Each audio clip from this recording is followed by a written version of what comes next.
Dianapura Lovers, senang sekali hari ini kita berjumpa dengan orang yang sangat spesial.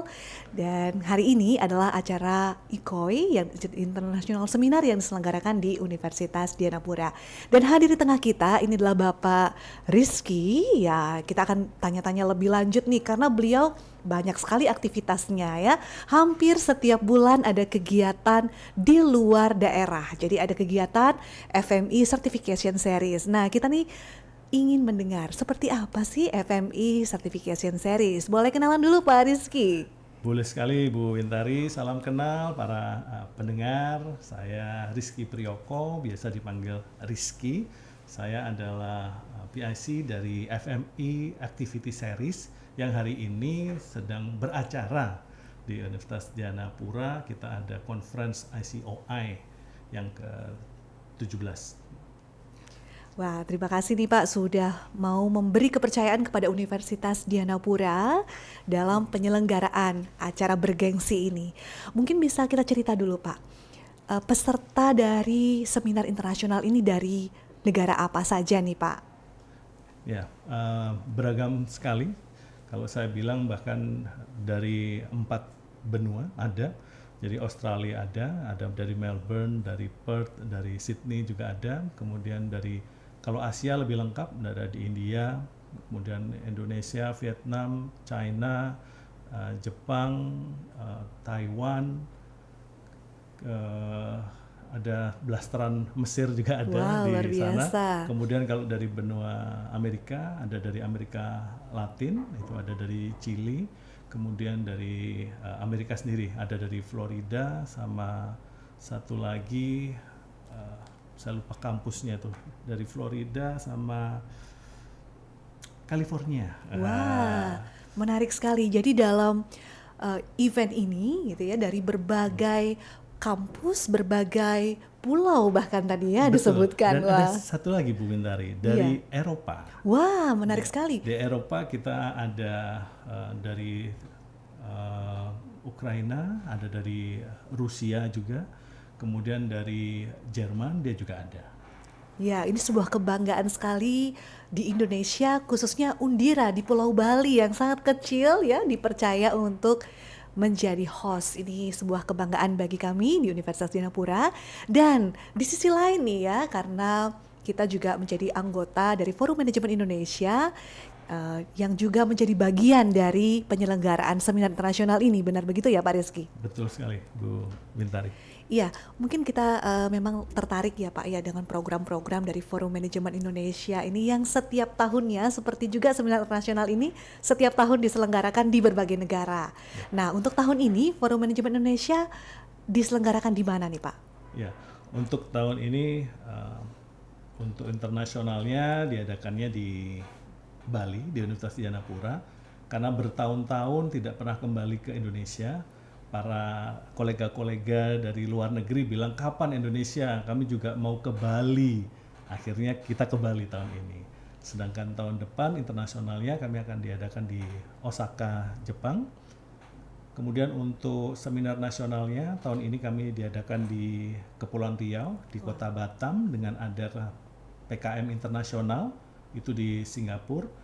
Kemudian tahun depan masih rahasia. Iya. Karena ada berbagai kota ingin sekali menjadi tuan rumah. Jadi kita simpan untuk tahun depan. Iya, menarik sekali. Dan kita juga bersyukur di tahun 2022 ya Pak ya.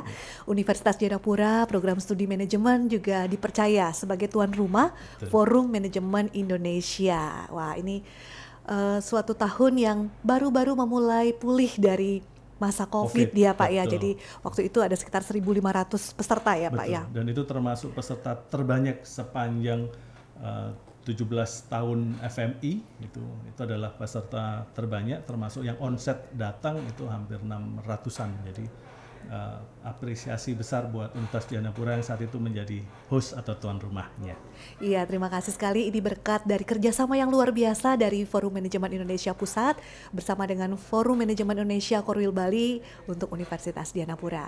Nah, kembali nih Pak, saya tertarik dengan FMI Certification Series. Nah, sekarang kan banyak ya disebutkan banyak pengangguran, sedangkan mereka juga memiliki harusnya punya kompetensi gitu ya, tapi mungkin ada kompetensi yang tidak dikembangkan dengan optimal atau mungkin mereka tidak paham tentang pekerjaan apa yang harusnya dilakukan dengan kompetensi yang mereka miliki. Nah, tanggapan Bapak seperti apa nih tentang sertifikasi dan juga tentang lapangan pekerjaan? Silakan Pak. Baik, terima kasih Bu Mentari.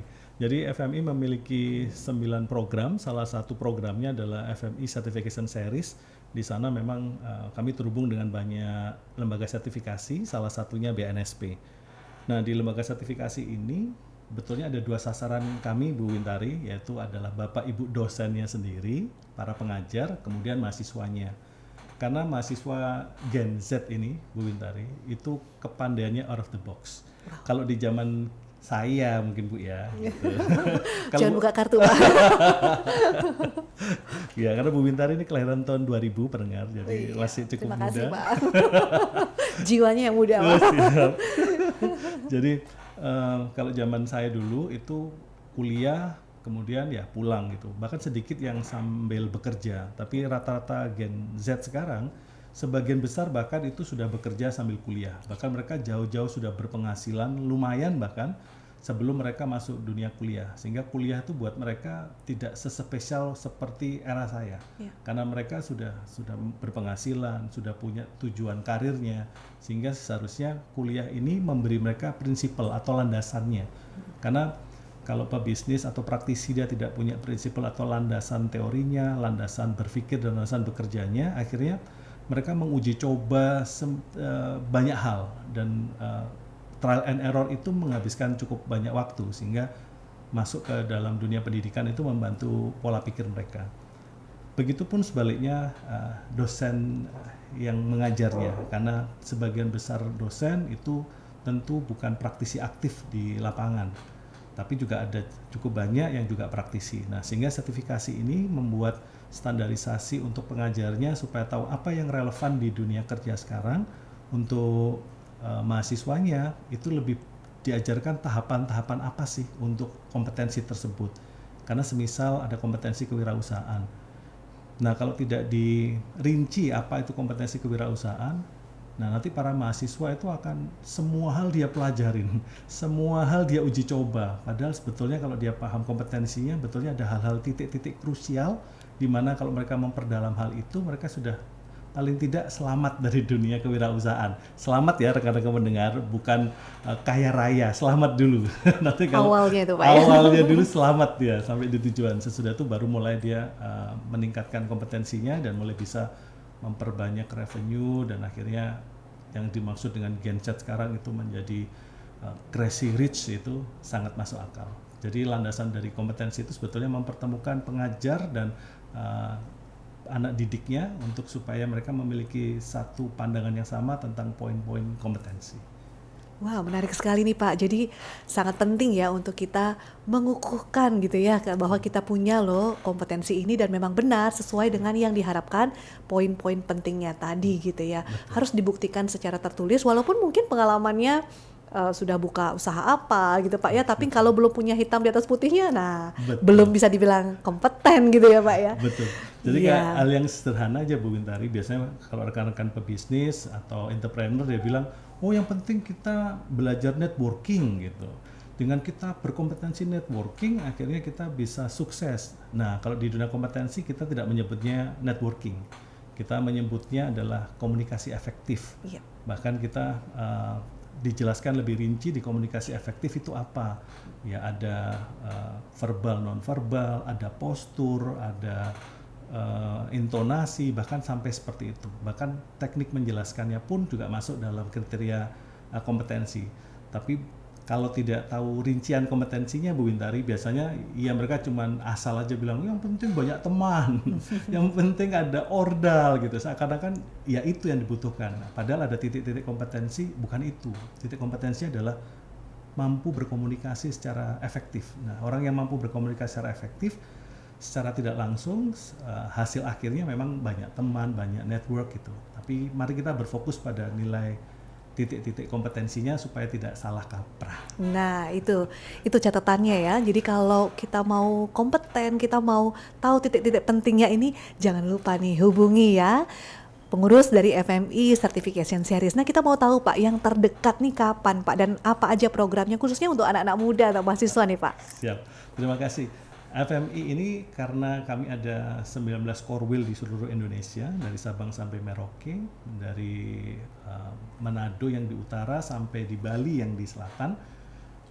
Kami memiliki 3 tipe kelas sertifikasi. Jadi ada yang full on-site, jadi datang semua ke lokasi dan bisa bernetworking secara langsung.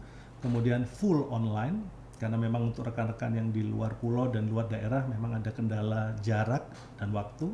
Kemudian ada hybrid, di mana dikombinasikan antara pelajaran yang online dan sertifikasi yang on-site, ataupun dibalik pengajarannya on-site, kemudian sertifikasinya secara online. Gitu.